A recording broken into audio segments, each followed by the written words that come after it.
Hey, I'm Alex Radcliffe from Board Game Co, and this is a video of my 10 worst cost per plays. I've already done a similar video, another part of this series, so to speak, my 10 best cost per plays. You can go and check out that video, I'll link to it down below, in case you want to see some ridiculously cheap cost per plays from games that are relatively affordable to begin with, that I have dozens and dozens, or sometimes as much as like 80 plays under my belt for single games that are just, I have some low cost per plays. That is that video. This is not that video. This video is more complicated to put together because it almost inherently has to have more rules and things around it to decide what that means. So let's go ahead and get into what the rules are, how I put this list together, and then we'll go through the 10 most expensive cost per plays I have in my collection. So, well, not necessarily my collection, because I think the whole point of this is some of these games are actually gone. So speaking of which, let's talk about these games, let's talk about the rules. Number one is I'm not counting games that are still being counted. So for example, The Witcher Old World is actually a great example here. A game that was around $300 or so for the all-in, for everything, for Sundrop, for all that stuff. And I have around 6 plays under my belt, putting it at a $50 cost per play, which actually would make it number 10 on this list, but it's not being counted because it's still new, it's still active, it's still being played right now. And so anything that is new, but still getting plays in actively, I'm giving it time to breathe because it's not technically a worse cost per play, so much as it is a blip in the matrix at the moment in time. Secondly, and possibly even more unfairly, this doesn't count anything that I have 0 plays of, because 0 plays would be an infinitely bad cost per play.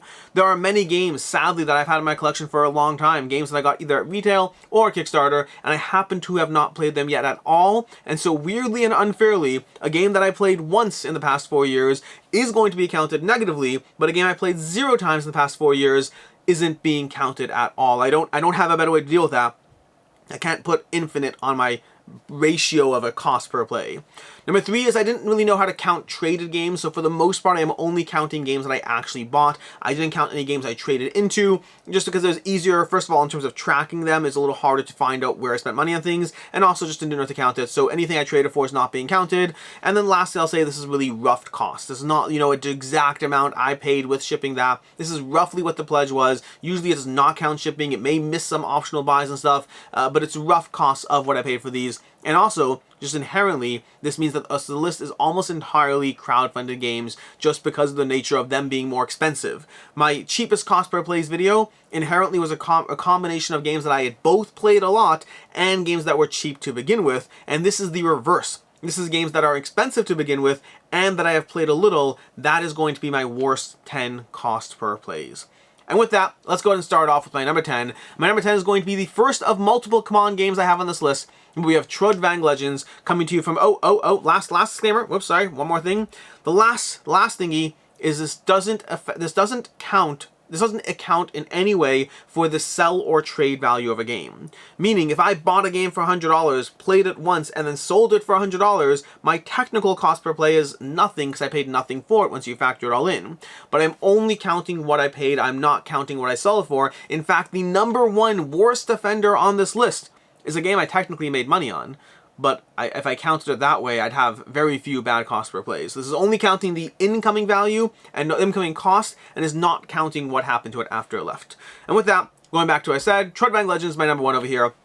This coming in at 5 plays and $245 for the all-in, bringing you to $49 per play. Again, The Witcher Old World would have just edged that out at $50 per play, but at $49 per play, Trudvang Legends is one that is sadly not worth it. Now again, I did actually sell it for what I paid for it, so it nets out to $0 per play. But Trudvang Legends was an expensive game. I went all in. I typically do on Command Kickstarters. That's why, if you look throughout this list, there are 4 Command Kickstarters in my top 10 most expensive games, because I'm not shy about going all in on them, because if they aren't for me, I can get my money back on them. And from those 4 Command Kickstarters, 2 of them are still in my collection. The other 2 I got my money back on or made money on, so technically it doesn't really lose money in that sense, but still, with 5 plays under it and $245, $49 per play for Trudvang Legends is what I paid for this one. Again, so all in, I went through it all. I haven't even gotten the rest of the stuff. I've only actually played the base game so far, and that was enough for me to say, you know what, I like what it's doing. I think it is a good game. It's a bag builder, it's exploratory, it has this legend system, you're slotting cards into the map. I enjoyed my play of Trudvang Legends, but I was like, I would just rather play games like role-play adventures. I think that what Trudvang Legends does is good, but it's not good enough for me to be invested enough to give this game hundreds of hours of my life. I'd rather give that time to the Isofarian Guard. I'd rather give that time to, what's it called? Oh my gosh, Madara. I'd rather give it to more Gloomhaven or Frosthaven. There are many other games that I'd rather give hundreds of hours of my life to over Trudvang Legends, and so that's my number 10. My number 9 is the second Command title over here, and that's Massive Darkness, and this one is bordering new-ish, sort of. The Witcher Old World only just arrived this past year. The Massive Darkness, on the other hand, I've had in my collection in my house for over a year now, but I only really started diving into it around 4 or 5 months ago, so it kind of borders new, but it's old enough that I'm still counting it here.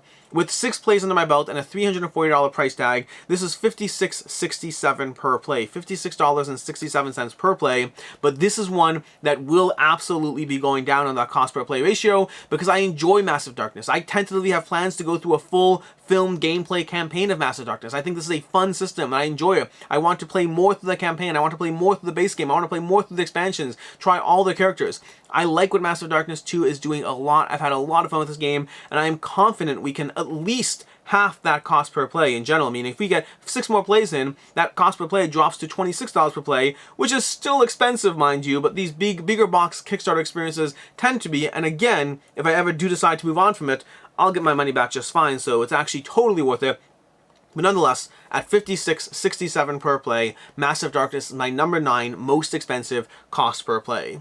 My number 8 is going to be Feed the Kraken. Feed the Kraken coming in at a price point of $79 and a single play of this game since I've gotten it. Since it's arrived, and in general, I'm not counting prototype plays, by the way. So, for example, The Witcher Old World would be higher if I counted my time with the prototype. Many others on this list would be higher, or some others on this list would be higher if I counted my prototype time. I'm not doing so. So Feed the Kraken over here has a single play with my copy since I got it, and I paid $79 for it, which puts it at $79 per play. This is not the first one, or this is not the last one on this list with 1 play only. There are 2 more coming up with only 1 play. I'm actually surprised. I thought more of these games would have only 1 play. Turns out if I pay enough for a game, I actually try to play it more than once, usually, before getting rid of it.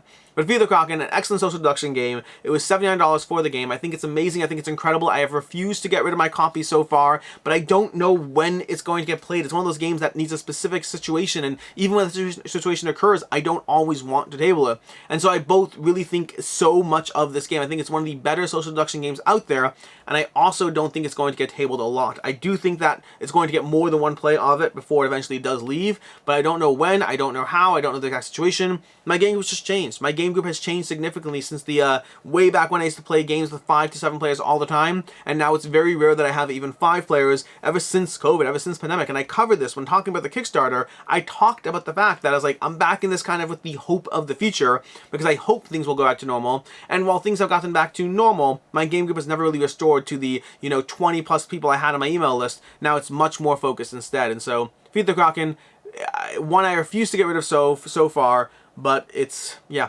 I refuse to get rid of it so far. I hope to play it more, but $79 per play so far. At Heroes of Land, Air, and Sea is our number 7 over here, 10987, number 7, and that's coming in with 2 plays and a $159 price point, putting it just above Feed the Kraken at $79.50 per play.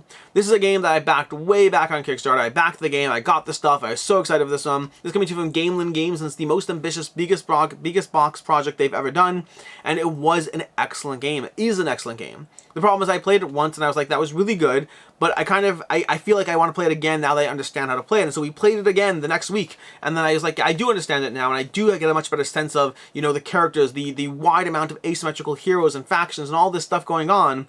But we all kind of decided that unless this is a game we were going to play a lot, it was too overwhelming to really understand what was happening at any given time, because I would be doing my own game and learning my own faction, and then suddenly you'd come along and you'd be like using your dragon to eat my stuff. I was like, oh, you can do that? The factions were so asymmetric that unless you took the time to learn every single ability, which would drag down the game, then instead you would be caught unawares by enemy abilities, by enemy heroes, by enemy things that did stuff to hurt you. And that was a frequent occurrence of this game, and so I both think this is an excellent game. I think it's an amazing game. If you have a dedicated group of players who are playing this and know all the factions that they're playing as and that they are playing against, I think it has incredible potential. But if you're diving into it infrequently, I think you'll have fun, but you'll also, by finding yourself, be eaten by things that shouldn't have been eaten you, that you didn't know things could happen in this game. And so that is it's a great game, but one my group gave 2 plays and decided we were ready to move on from it. My number 6 is going to be Street Masters Aftershock. Street Masters Aftershock, I gave, I believe, 4 plays. In general, by the way, whenever I have a lot of plays, it's always a rough estimate. It's never an exact number because I often miss plays. But Street Masters Aftershock, I believe I have 4 plays logged for this one and a $339 price point, putting the cost per play at $84.75. I like Street Masters. I got this game. I was excited for this game. I got this like during COVID. I remember I sleeved it when I first got COVID first time around. I really enjoyed the game. I sleeved hundreds and hundreds of cards, and I thought it was very well done as a solo manipulator. Well, not just solo, but it plays well solo. You can play it multiple players. You can play it solo, true solo. You can play it solo, controlling multiple characters. But it was a really good system of managing your characters, of trying to level up your fighters faster than the game was facing off against you. It was really clever. It was really well done. I really enjoyed it. But at the same time, roughly the same time, was when I was getting into Marvel Champions for the first time, and I remember I was actively playing both of them, and I kind of got to a point where I was like, you know what? As much as I do like Street Masters, I think I like Marvel Champions more. In fact, I actually did a Play This Not That video of Street Masters versus Marvel Champions, and it's one of like 4 videos I've ever filmed that just never existed because my hard drive broke, and I lost that video. No, it wasn't a... Maybe it's a Street Masters review? No, it was a Play This That. It was a Play This Not That between Street Masters and Marvel Champions. I also had a Play This Not That between The World of Smog, Rise of Moloch, and Cthulhu, and oh my gosh, and what's it called? Cthulhu. The Cthulhu game. Cthulhu Death May Die. Jeez, I forgot the name. Between the others, Cthulhu Death May Die, and The World of Smog, Rise of Moloch, I had Play This Not That of those as well as like 2 other videos, and all of them just never went up because my hard drive crashed. So unfortunately it's gone, but then again, so is Street Masters Aftershock, which is why I never refilmed that video, and the other ones as well. I got to remove the others as well, so I never refilmed that video. Life is hard sometimes, and things happen, and that is life, and I should have some sort of backup system in place. But so far, I've been doing pretty fine, and we're talking about, like, 1,400 videos on the channel, if not more. I think we're up to more than that. A whole lot of videos on the channel, and I've lost, like, 4 videos once upon a time. I'm okay with it. But either way, Street Masters coming in at $84.75 per play. My number 5 over here is going to be Project Elite by CMON. This is the 3rd of 4 CMON games on this list, and the one that I am most embarrassed about easily, coming in with only 3 plays of Project Elite since I've gotten this. Project Elite showed up, I got the game, now I've played the original, but then I got Project Elite, the new one from CMON. I've played it 3 times and paid $262 for those 3 plays, bringing the cost per play to $87.33 per play for Project Elite, which is embarrassing. I love this game. I think this game is incredible. It's above my shoulder over here. You can see it over here. I think this game is great. I think it's incredible. I just think for whatever reason it doesn't hit the table in my group as often, but I refuse to get rid of it because I have such a good time playing this game. The frenetic, frantic dice rolling as you tactically try to take down the various enemies, as you try to decide when to roll, when to stop rolling, when to push your luck a bit further, how to accomplish your objectives, all while enemies are marching towards you. There's tons of Kickstarter exclusives and extras and maps and scenarios and all these different things you can do. There's just a lot of content for an excellent game. I think Project Elite is fantastic, and hopefully that cost per play will go down. But with 3 plays under my belt in like 2 years, to more than that, 2.5 years, 3 years, I don't even know how long it's been, it's not looking great. I need to play this one more. I need to get to it at some point, in some way, shape, or form. I keep trying to convince my group to play it. Then again, I'm trying to convince my group to play everything in my basement over here, so I don't know when or how. But Project Elite, 3 plays and $262 for all of that. My number 4 is Tainted Grail, The Fall of Avalon, with only 2 plays and $185 for this. That brings you to $92.50 per play. I think Tainted Grail is a lot of fun. The problem is I played Tainted Grail, I backed Tainted Grail, got Tainted Grail, then I did a decision to not play Tainted Grail for years, and then I finally played Tainted Grail shortly before the new Tainted Grail Kings of Rune was coming out, but then I also played Tainted Grail Kings of Rune, and they're both doing similar things in terms of the way the game operated, but Kings of Rune had a little less grindiness in terms of managing the menus in the game, and that made it just a little bit better. And so I was sitting there and I was like, I'm gonna have the full Tainted Grail Kings of Rune come my way. I already have the full Tainted Grail Fall of Avalon. I kind of want to dive into the original origin story, but practically speaking, in terms of gameplay, I'd rather play the iterated, revised Tainted Grail, Kings of Rune instead. And so ultimately, I decided that I'm not gonna give 800 hours to these games combined. And so I got rid of Tainted Grail, I got rid of Tainted Grail, The Fall of Avalon, and that puts it at 2 plays for $185 at $92.50 per play. My number 3 is one more of the one single solitary play, and that's Dungeonology, which got one play under my belt, $107 for that game, which means the price point per play is $107. Dungeonology, the Expedition from Ludus Magnus Studios, a game that I was so excited for. I was so intrigued. I love the art. I love the miniatures. The miniatures are fantastic. The presentation, the graphic design, everything was incredible. The gameplay, on the other hand, was one of the most disappointing experiences I've had in board games. It was just take that. The whole game was take that all the way through. Was play cards to get in each other's way and keep playing cards to get in each other's way and rinse and repeat that concept of playing cards to get in each other's way until eventually people just kind of get frustrated by the game, which doesn't take that long to happen, and then move on to another game that night instead. I was very excited for this one, and I'll grant you, a single play does not a review make, which is why I've never really reviewed this game, but I have talked about how negative my experience with the game was, because it just felt like the entire game was take that. And so a single play left, and then I turned around and sold it because I didn't need to keep it. By the way, speaking of which, if I'm keeping a running tally so far, Trudvang Legends I sold for what I paid for. Massive Darkness I still have, Feed the Kraken I still have. Heroes of Land, Air, and Sea, I don't remember. It's been so long. I don't remember if I sold it or traded, so I can't say for sure. Street Masters, I sold for more than I paid for it. Project Lead, I still have. Tainted Grail, I sold it for more than I paid for it. Dungeonology, I sold it for what I paid for it. And then we have 2 more left over here. And we have Teenage Mutant Ninja Turtles as our number 2, paying $250 for this, and got 2 plays under my belt, which means it's $125 per play for Teenage Mutant Ninja Turtles Cityfall.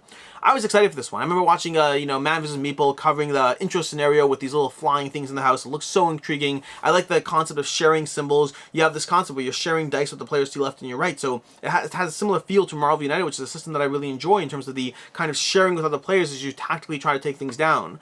And I kind of liked that aspect. And that's it. Nothing else that I appreciate or like with the game. I gave it 2 plays and kind of tapped out after that. I just didn't feel that the tactical skirmishness of trying to take down the various enemies, it just didn't work for me for whatever reason. And this is one of those times where this is a well-rated game. It's a well-liked game. People like the system. For whatever reason, it didn't work for me. And this is actually like the rebooted version. They already had one of these Teenage Mutant Ninja Turtles before. IDW Games, by the way, has since closed up shop, unfortunately. And not IDW, but IDW Games has closed up shop. But Teenage Mutant Ninja Turtles City gave it 2 plays, and then tapped out as a game system that unfortunately was not for me. It was actually, I think this may have been my first unboxing on the channel, or if not my first, it was definitely one of the early ones. I was excited for it, I played it, and then I moved on from it, unfortunately. Again, if we're keeping track, this is one that I sold for more than I paid for it, but $125 per play.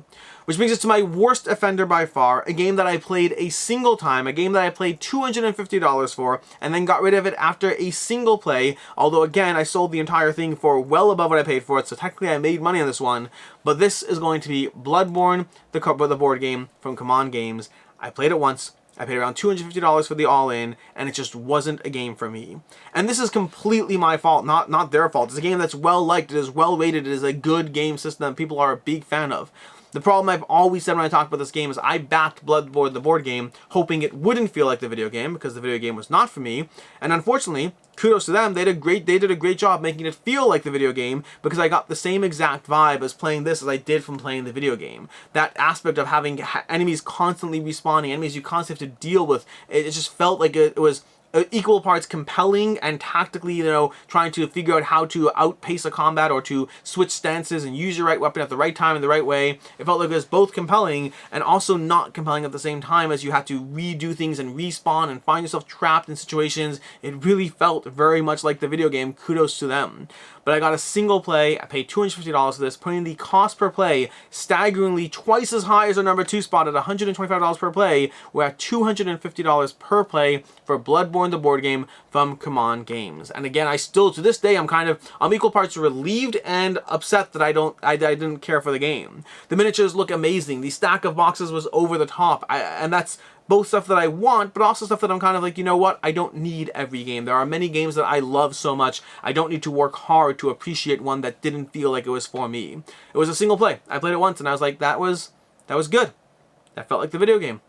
Also, I didn't like the video game, so that's on me. That's my bad, come on. I probably shouldn't have backed a game that was based off of a game that I didn't enjoy. I just assumed the board game would feel different, and it didn't. I still want to like this game. I mean, the miniatures, the production, the art, the graphic design, the concept of changing stances of so many heroes, of their cards, their weapons, all of that seems so intriguing. Still seems intriguing. but ultimately I should count myself lucky. There are other games that I can spend my time on instead. And that's what we have. These are my 10 most expensive cost per plays. Again, with all those rules and restrictions around it. This is more of a just general, hey, some games cost a lot of money and then I don't play them a lot, and that puts the cost per play pretty high.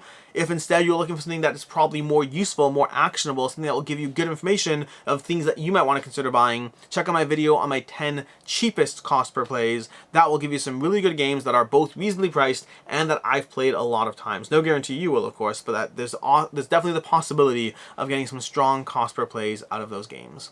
In any case, and until next time, I'm Alex Radcliffe from Board Game Co. I hope you enjoyed this video, and as always, I hope you have a good one.